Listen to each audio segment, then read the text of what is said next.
त्यातल्या त्यात अजून अभिमानाची गोष्ट म्हणजे ती कवठेमंकाळ तालुक्यात आहे, याचा मला जास्त अभिमान वाटतो. आणि अशी चांगली माणसं अशा बघून उद्या जर मतदारसंघ बदल चालली तर डफळावर आमच्यातच राहावं वाटायला लागले. अशी माणसं इथं आहेत. का त्यांना वाटलं की 14 एप्रिललाच घराचं उद्घाटन असावं? का त्यांना वाटलं सत्यनारायण नसावा?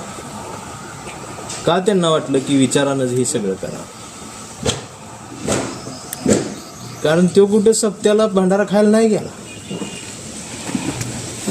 तो कुठं दूध प्यायला नाही गेला, तो गेला ग्रंथालयात, तो गेला पुस्तकाजवळ, तो गेला संविधानाजवळ, तो गेला चळवळीजवळ.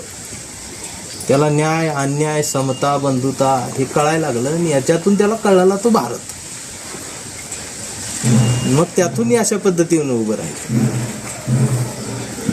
तो काय एकाच जातीचा असतो का? तर देशपांडे पण कॉम्रेड असतो, कांबळे बी कॉम्रेड असतो, भोसले बी कॉम्रेड असतो.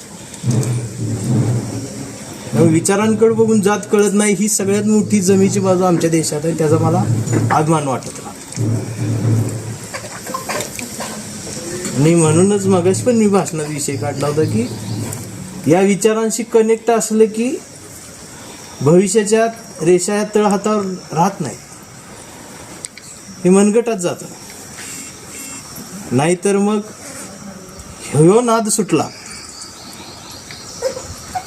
तर मग भविष्य बघायला खराच्या दारात जात.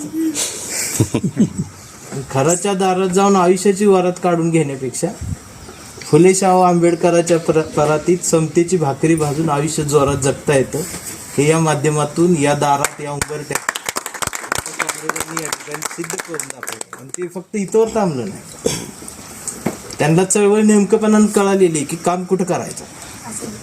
कारण त्यांनी आताची जी पिढी आहे दाढी मिशा आलेली नुकतीच ती ऐकायला बाहेर गेलेली आहे. म्हणून कॉम्रेडांबरोबर त्याच्या पुढची जी पिढी आहे लहान त्यांनी आता तिथंच गिरवायला सुरुवात केली. अशा पद्धतीने त्यांनी कार्यक्रम घेऊन स्पर्धा घेऊन त्यांना प्रोत्साहित करणं, त्यांना प्रेरणा देणं ही खरोखर एक चांगला उपक्रम छोट्याशा मंडपात का होईल. खरं तर असल्या कार्यकर्त्याचा कार्यक्रम जिल्हा लेवलला पाहिजे, पण ही सगळ्यांसाठी बोर कार्यक्रम आहे ना. जोपर्यंत ढुलकी वाजत नाही तोपर्यंत तो कार्यक्रम नसतो. प्रश्न, उत्तर, अभिवादन ही एवढा अवघड शब्द कळायला ही मेंढरांना अजून लय काळ जावा. तर तुम्ही सगळेजण आहेत तर तुम्ही एवढं लक्षात ठेवलं पाहिजे की आपण ब्रँड आहे, आपण शहाणी आहोत आणि ही शहाण पण कायम जपून ठेवा. अशाच पद्धती आमच्या मुलीसुद्धा एक दिवस खूप काय करू शकतात. म्हणजे मी नेहमी एक उदाहरण देतो, 2 मैत्रिणी रस्त्यानं चाललेल्या असतात. रस्त्यानं जाता जाता तिच्या एकीच्या पायाला ठेच लागते, दगड धारदार असतो. ते ठेच इतकी जोरात लागते की तिच्या अंगठ्याचं नख निघतं. पण ती अंगठ्याकडे न बघता दगडाकडे बघते आणि हसते.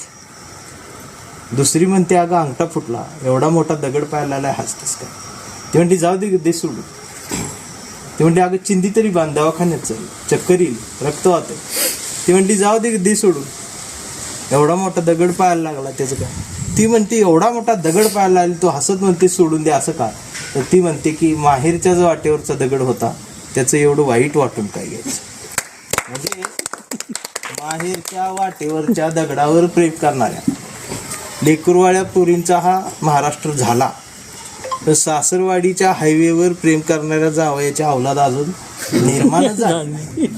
याचं कारण काय? कारण सावित्रीच्या लेकी सावित्रीला समजून त्यांच्या वारसदार झाल्या फळ्यावर गिरवलेल्या अक्षरांच्या, पण महात्मा ज्योतिबा फुले जन्माला आला नाही.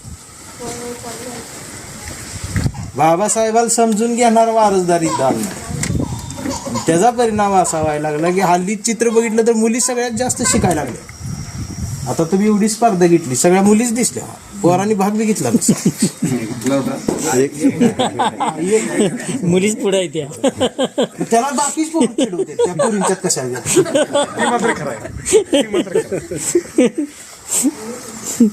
अजून 20 वर्षानंतर आपल्याच नाही सगळ्या जाती धर्म सगळ्यांच्या पोरांना पोरीच मिळणार नाही.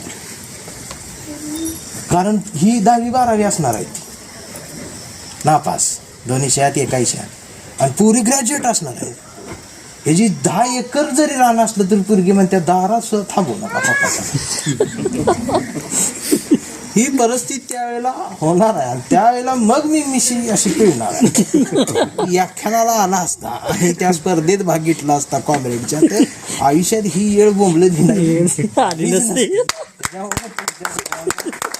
जो विचारांचा जागर आहे, प्रबोधनाचा, पुरोगामीपणाचा, शहाणपणाचा, हा सांगावा आयुष्यभर असाच एकमेकांना देत ही चळवळ मोठी करत जपत राहूया.